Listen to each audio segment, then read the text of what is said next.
Hello everyone, welcome back. In today's video we got another news and rumor video to discuss. We got some interesting signings that happened from our past couple of days, a retirement, plus we got some trade rumors involving the Avalanche, the Jackets, the Ducks, the Panthers, the Maple Leafs, and the Oilers. And got all that coming up right now.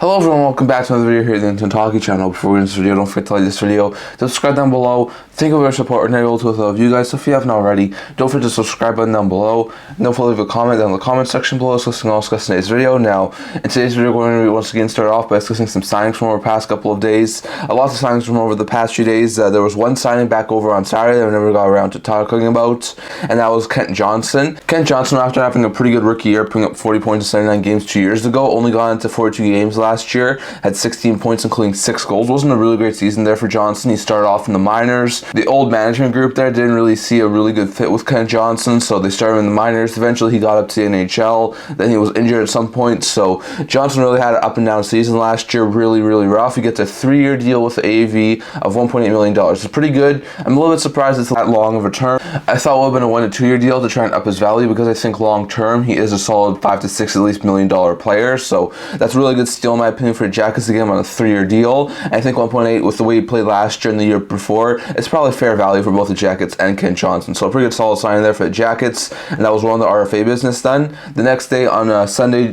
June 28th, we saw another guy get signed who was heading for arbitration, and that was Marchenko. We talked about this in our last video about how Marchenko could have potentially been moved to Philadelphia if they weren't able to get a contract in place. Well, they do. He gets a 3-year deal with AV of $3.85 million. So it's pretty good for Marchenko. Last year was his best season to date, putting up 23 goals and 42 points in 78 games. One of the better goal scorers in the Columbus organization last year. The year before in his rookie season had 21 goals. So he's a really good goal scorer, and I think eventually if he can continue to grow, Marchenko has the potentiality of being a 30 to 40 goal scorer consistently. So at $3.85 million, I think that's pretty good. Jackets have that sort of money right now. I think at 3 years it's a pretty good timeline for Marchenko, and I think this is a pretty good deal in my opinion for the Jackets. They also avoid arbitration, so fantastic stuff there to avoid arbitration for the Jackets and Marchenko. I think this is a really good value deal for Marchenko, and I think if he can continue to grow, he should eventually be a solid 30 to 40 goal scorer. So pretty good pickup there for the Jackets. Then we saw the Blackhawks sent 2 RFAs to 1-year league minimum deals, and that was defenders Louis Crevier and Isaac Phillips. Both were mostly AHL players last year, got into a couple of NHL games. Look like they could eventually be third stringers and are still more on the younger side of RFAs. So still pretty good solid signings there. 1-year league minimum shouldn't really count much against the cap. Maybe one or both of them wind up making the team. Most likely I think they both start in the AHL, and they're both call-up options. So it's a pretty good solid sign there for the Blackhawks to sign both Phillips and Crevier, but still not too surprised that they were able to get them done. Then we saw a couple of big signings yesterday, including Martin Necas and Brock Faber. First, Necas, who was scheduled to have an arbitration hearing in the not too distant future, signed a 2-year extension with an AV of $6.5 million. So that's pretty good in my opinion for the Hurricanes. Necas was coming off a rather down year, putting up 24 goals and 53 points in 77 games after having 71 points the year prior. It looks like eventually could be a solid 60 to 70 point player consistently. This deal does walk him to UFA status, so as much as they are able to keep him for a time being, in 2 years time after the negotiations they had this year, plus the fact that they just wanted a trade, I think there's a very likely chance they just walks in 2 years as a free agent and hits the open market. So we'll have to wait and see exactly what happens there, but this is a solid sign in my opinion for a time being. Necas is able to get a bigger role at this point after the movement that happened in the offseason. He should be a solid and consistent top 6, maybe even top line forward. He gets a rather good raise at $6.5 million, and he gets walked straight to UFA status. So interesting stuff there for Necas. For the Hurricanes, they're able to keep a solid top 6 winger and don't have to move on from yet another player. So really good stuff there for the Hurricanes. Necas, they avoid arbitration. Necas gets 2 years at $6.5 million. Solid deal for the Hurricanes to keep Necas around, and Necas will be walked right to UFA status. So interesting stuff there. Then we saw the Minnesota Wild sign Brock Faber. Faber, who was coming off of a fantastic season, putting up 8 goals and 47 points in 82 games in his rookie year, his first full NHL season, gets an 8-year extension with AV of $8.5 million that we're going to start next year. That's a fantastic extension. Now, it's a little bit rich at this point, but it's sort of like the Owen Power deal, where after 1 year of having him at the NHL level, he looked really good, and if he can continue to grow, that could be a very fantastic steal of a deal, in my opinion. So that's a really fantastic move there for the Wild. They will have a really tight cap situation again next year. However, I do think the Parise and Suter buyouts are coming off the books for a majority of their big cap hit next year, so it should be a little bit easier. So that's a really good deal, in my opinion, for the Wild to get Faber on a long-term deal. He still got it last year of his DLC right now, so it's not going to kick in right now, but this is still a pretty good solid extension there for the Wild to get Faber 8 years at $8.5 million. So pretty good stuff there for Faber. And then earlier today, before the recording of this video, we saw 4 more signings happen. First was New Jersey Devils. They signed Nico Dawes to a 2-year deal with AV of $813 million. I think it's a 2-way deal in the first year, 1-way deal in the second year. So this is a pretty good move there for the Devils. Dawes is most likely going to be the third stringer in New Jersey this year, with Allen and Marchand being the 2 at the NHL level. But there's a very likely chance that with Allen's contract being up at the end of this year, that maybe next year Dawes is the backup for the Devils. So it's a pretty good pickup there for the Devils to sign Dawes for a couple more seasons. And I think eventually he still has the potential of being at least a tandem, if not a starting goaltender. So pretty good pickup there for the Devils. Then we saw the Montreal Canadiens sign their 2 RFAs that they still had left. First, they signed Justin Barron on a cheap deal, 2 years at $1.15 million.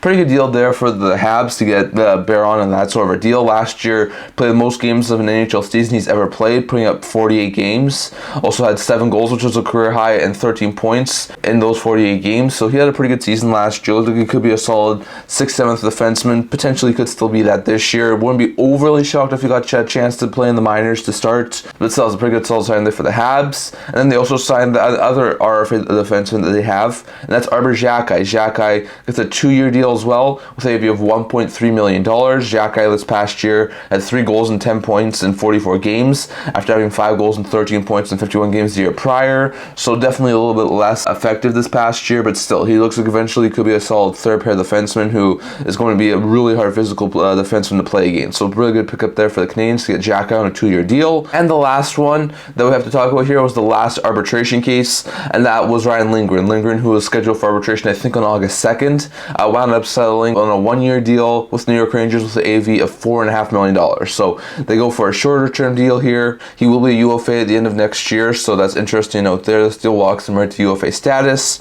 Lindgren has not been an overly productive point producer over the past couple of years. Career high coming at 18 points a couple of years ago. Last year had 17 points, including 3 goals in 76 games. Looked pretty good, but he has been injury riddled over his career, and there was a lot of talk that the Rangers didn't want to go extremely long term. A lot of people thought this would be a 2 to 3 year deal, but they wound up going for a 1-year deal. So interesting stuff there, and this could walk Lindgren into free agency, and he could be gone after next year for the Rangers. So interesting stuff there. All the arbitration cases are now done. Rangers got Lindgren signed, Canes got Necas signed, and the Jackets got Marchenko signed. All 3 of those teams also have buyout windows opening, so I highly doubt the Rangers use it. Canes could potentially buy out Kotkaniemi, and I highly doubt that the Jackets would use it either. So interesting stuff there, but there are buyout windows opening for that, and the last 3 arbitration cases are now finished. So interesting stuff there, and we definitely had some interesting signings from our past couple days, including the Faber extension and the Necas deal, Lindgren deal, Marchenko deal, as well as the Ken Johnson deal, and all the others. So interesting signings from our past couple of days. Next, we're going over to an interesting piece of news.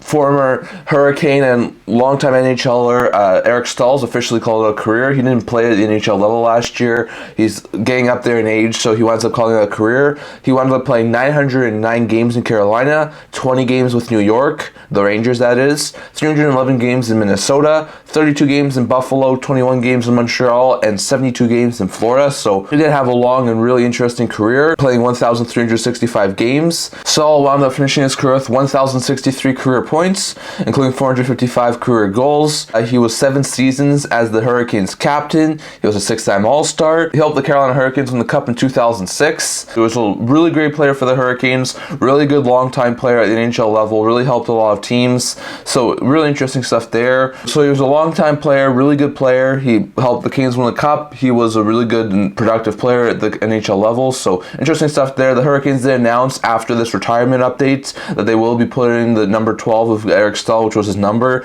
into the rafters and retiring his number. So interesting stuff there. He was a very good long-time Hurricane, and he did play in a couple of other places too, but still, he was a great Hurricane during his career. So interesting stuff there. But Eric Staal is indeed retired.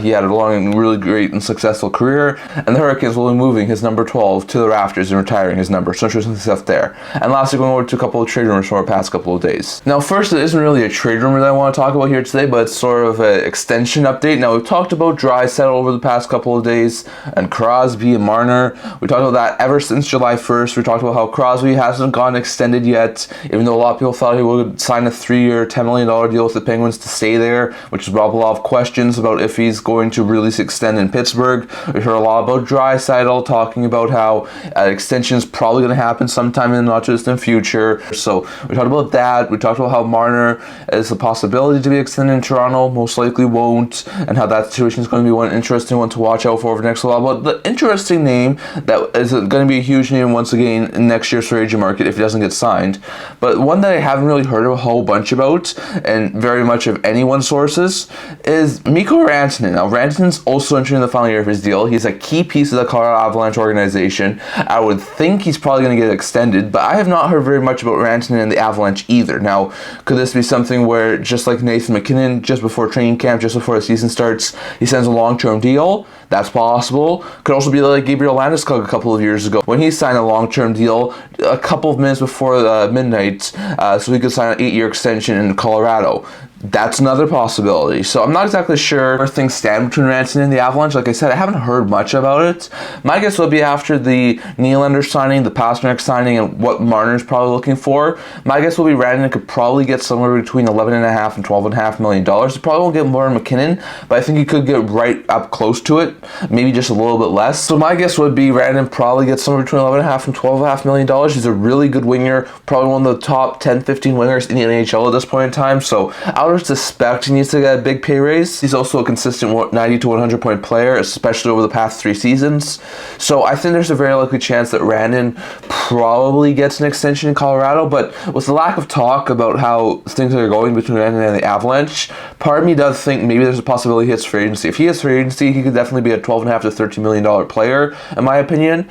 So it'll be interesting to see exactly what happens there, but the Avalanche are in a tight cap situation. Even with the cap going up, there's a very likely chance that they don't have a whole bunch of cap space, and Rantanen's probably, like I said, looking for at least $11.5 to $12.5 million to stay in Colorado. So we'll have to wait and see on that. I just want to touch on the fact that we haven't heard much of Rantanen, even though we've heard tons about Draisaitl and Crosby and Marner, who are entering the final year of their deals. We haven't heard much about Rantanen, who's also entering the final year of his deal, and I do really wonder if there's a possibility out there that Rantanen hits free agency this next offseason. So we'll have to wait and see on that. Going over to the Toronto Maple Leafs and Edmonton Oilers, they're both going to need to, in the not too distant future, make cap cutting moves. We'll start with the Edmonton Oilers. They are currently about $350,000 above the cap as it's right now with a 21-man roster, so they could move a player down, make the cap work, but they also have guys like Philip Broberg and Dylan Holloway who are still unsigned at this point. We talked about Broberg being a very good offer sheet candidate. Holloway's probably looking for $2+ million, so the Oilers could still make this work, but they still have RFAs that need to be signed,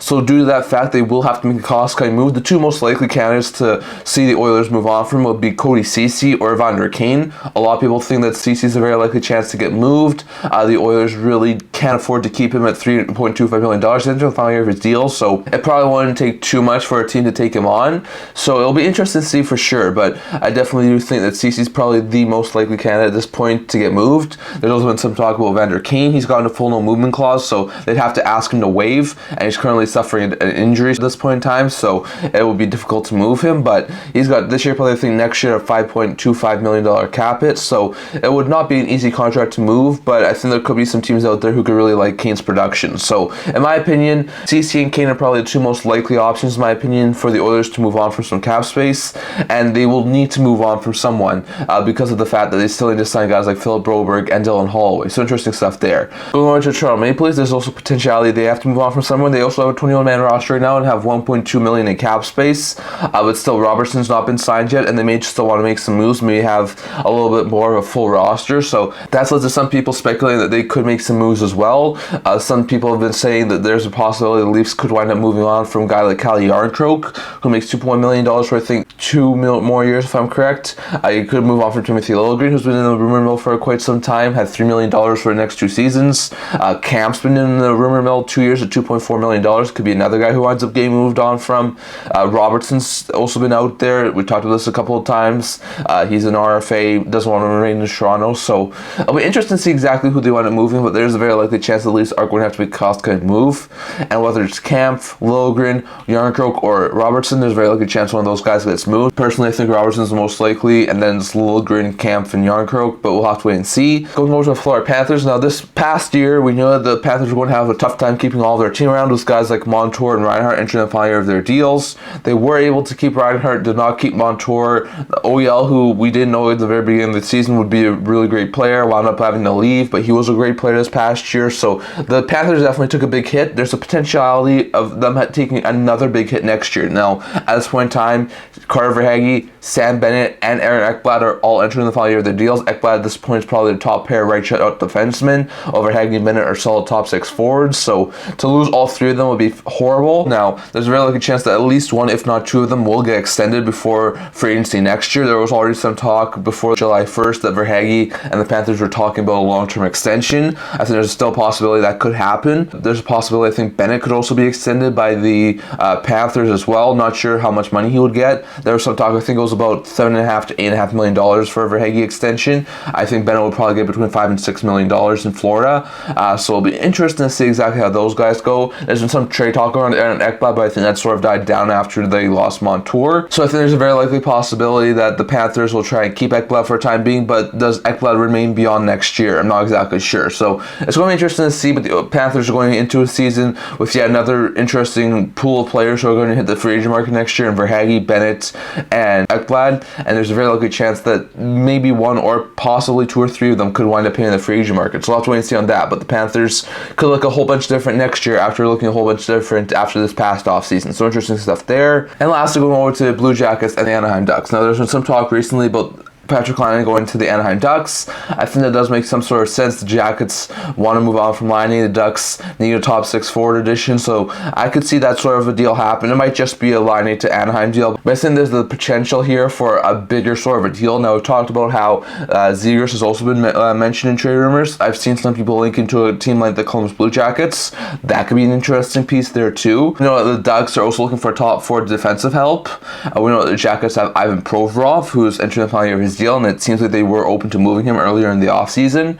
We know that the Jackets have Merzlikins, who they would really love to get rid of and try and find a fresh start for. We know the Ducks have John Gibson, who they've been mentioned to be open to moving as long as it's for the right deal. So there's a lot of pieces here between the Ducks and the Jackets that could help both teams. I mean, Provorov, I think, could help the Ducks blue line. I think the Jackets could benefit from adding a guy like Zegras. I think the Ducks could benefit from adding a scorer like Laine. I think a goalie swap of Gibson and Merzlikins could be a really good pick up there for both sides. Now, like I said, this could just be a Laine to Anaheim deal, but there's potentiality here. I think that with both teams having what the other team needs, this could be a really big deal, and this could be a deal that helps both sides get what they want. So it'll be interesting to see exactly what happens there over the next couple of weeks or months, but it's going to be interesting to see, and I think there's a possibility out here that the Ducks and Jackets could hook up on a big deal. I mean, the Ducks have some really good prospects too, so do the Jackets. The Jackets could package up a guy like Laine, Provorov, Merzlikins, maybe a pick and a prospect to the Ducks for maybe like Gibson and Zegras.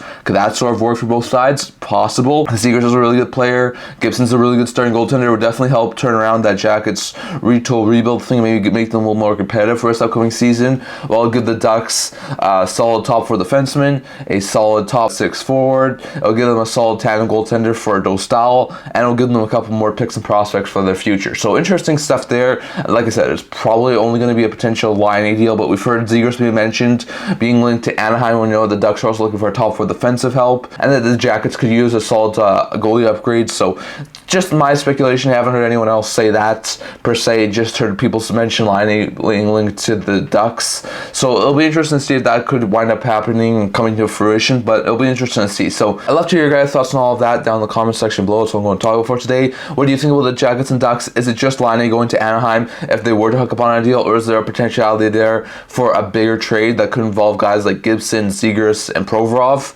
Let me know what you think down in the comment section below. Plus, what do you think about the Panthers? Do they keep Verhaeghe, Bennett, and Ekblad, or could one or two of them leave?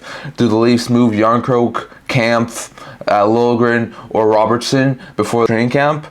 Do the Oilers move Ceci or Kane? Which one's more likely, do you think? Does Rantanen get extended by Colorado, or does he test free agency next year? What do you think about Staal retiring from Carolina and the signings from the past couple days? Definitely let your guys' thoughts on all of that down in the comment section below. That's what I'm going to talk about for today. If you like this video, if you like to subscribe down below. Thank you for the support. We're able to love you guys. So if you haven't already, don't forget to subscribe button down below. Don't forget to leave a comment down in the comment section below so it's going to discuss today's video. I also do a blog talking about news, rumors, analysis, stuff like that. So if you check that out, the link in the description below. I can't see you guys all for the next video. See you guys soon.